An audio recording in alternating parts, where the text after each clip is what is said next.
Hi again, this is Dr. Michael Bogart, welcoming you back to our video series, Exploring World Religions. In this 12th series of videos, we'll be taking a quick look at a religion that many people have encountered in friends and co-workers, but still may know very little about, and that's Judaism. For example, you may have wondered why Jews have such a particular and stringent dietary set of rules, why they cannot eat things like pork or shellfish. And there are many definite reasons why many Jews steadfastly observe these rules and many others. So hang on as we take this whirlwind look at Judaism. So compared to other major world religions, Judaism represents just a tiny minority of people in the world, whereas Christianity and Islam each include more than 2 billion people. The total number of Jews worldwide makes up less than the population of countries like Guatemala or Somalia or the Netherlands. So there are nearly 15 million Jewish people in the world today, a little over half of which live in the state of Israel. Another group of people worldwide claim one Jewish parent, though not all of these 18 million would be classified as Jewish, since strictly speaking, Judaism is passed through the mother. So if you have a Jewish father but a Gentile mother, and Gentile of course means non-Jewish, then you're not considered Jewish unless you go through the conversion process. Yet for its relatively small population, Judaism exerts a huge influence globally. This is all the more amazing since Jews have experienced many periods of oppression, persecution, and restrictions over the more than 3 millennia that they've existed as a people.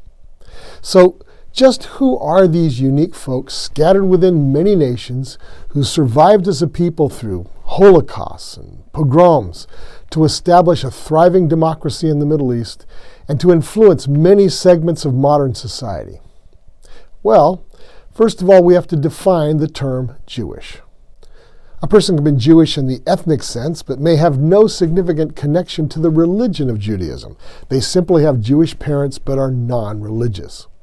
A person can also be Jewish without any Jewish genetics, no Jewish parents, but they have converted to the religion of Judaism. However, most of the time when we think of Jews, we think of people who are both ethnically Jewish and who practice some form of Judaism. So what is Judaism? It is, of course, the religion practiced by Jews for centuries. In essence, Jews approach God through doing Torah as prescribed by the Talmud. Okay, let me quickly explain what I mean by this. Judaism is centered on keeping the commands and teachings of the Torah, which is the collection of books in the Bible from Genesis to Deuteronomy. So that means that Jews and Christians share these books, along with other books of what Christians call the Old Testament. Judaism is about keeping the laws of the Torah as the way to love and honor God. The laws of Torah are the 10 Commandments and many others, 613 of them in all. Judaism is divided into several groups who differ as to exactly how the Torah should be kept. We'll talk about those groups in another segment. I mentioned the Talmud. What is that? The Talmud is a centuries-long collection of debates by rabbis, those are Jewish religious leaders, as to what constitutes keeping the Torah. For example, the 4th commandment says the Sabbath is to be kept holy, sacred to God. The Sabbath begins at sundown on Friday evening and lasts until sundown on Saturday. Jews are commanded not to do any work on the Sabbath. That seems pretty clear, right? But what counts as work? Is going to your job work? Yes. What about housework? Yes, that's work as well. Cleaning, cooking, etc. Okay, but if you can't do housework, how do people eat on the Sabbath? Is drawing water from a well work? Yes.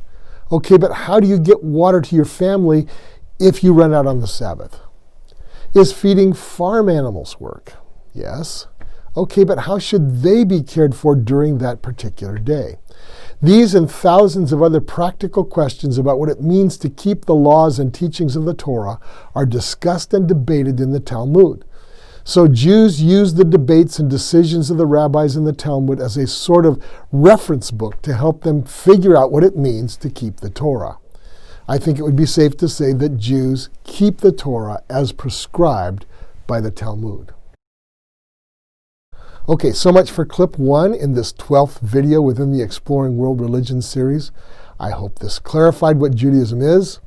In clip 2, we will continue with a brief overview of how the religion of ancient Israel developed into the rabbinic Judaism of today. Till then, this is Dr. Michael Bogart.